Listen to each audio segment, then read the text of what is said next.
जय हिंद मित्रांनो, नमस्कार.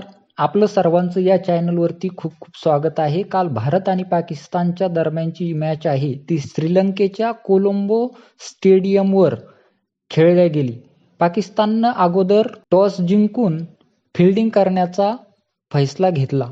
पाकिस्ताननं अगोदर टॉस जिंकून भारताला बॅटिंगसाठी आमंत्रित केलं. भारताची सुरुवातही तशी झाली नाही, कारण अभिषेक शर्मा हा 0 रनवरती पहिल्याच ओव्हरच्या शेवटच्या बॉलवरती आउट झाला आणि त्याच्यानंतर बॅटिंगसाठी तिलक वर्माला लगेच यावं लागलं. परंतु दुसऱ्या ओव्हरच्या पहिल्याच बॉलवरती भारताने आपली जी मनस्थिती आहे ती स्पष्ट केली आणि ईशान किशनने पहिल्याच बॉलवरती शहीनशाह आफ्रिदीला 6 मारला आणि सांगून टाकलं की आमचा जरी प्लेअर आउट झाला असला तरी आम्ही त्याच अग्रेसिव्ह पद्धतीने क्रिकेट या ठिकाणी खेळणार आहे.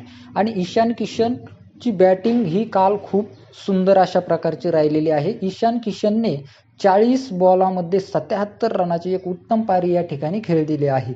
परंतु ईशान किशन आउट झाल्यानंतर बॅटिंगसाठी आलेला सूर्यकुमार यादव आणि तिलक वर्मा यांनी दोघांनी रनअप बॉल या ठिकाणी केलेले आहे आणि पारीला पुढे नेत चाललेले आहे.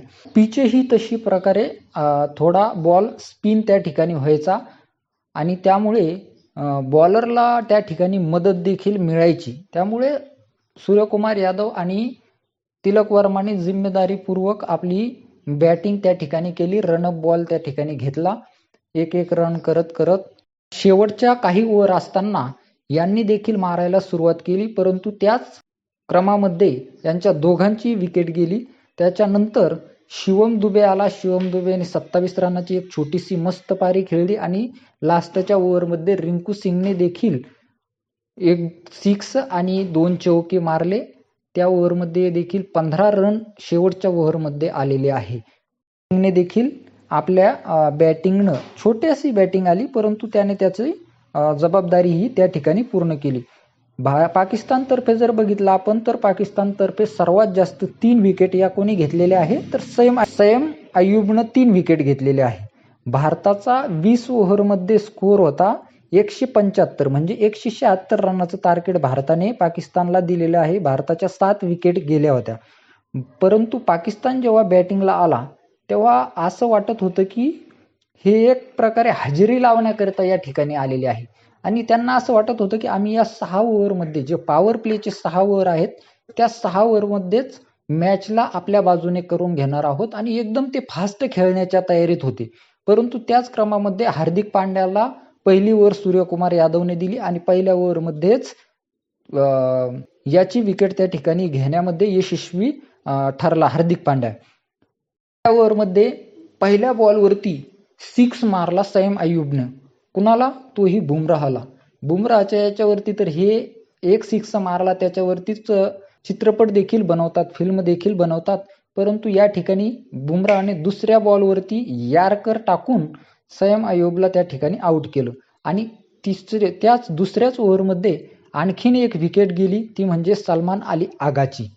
2 ओव्हरमध्ये 6 ते 7 स्कोअर होता आणि 3 विकेट या ठिकाणी त्यांच्या गेलेल्या होत्या. त्याच ठिकाणी मॅच ही भारताच्या बाजूनेही पलटलेली होती.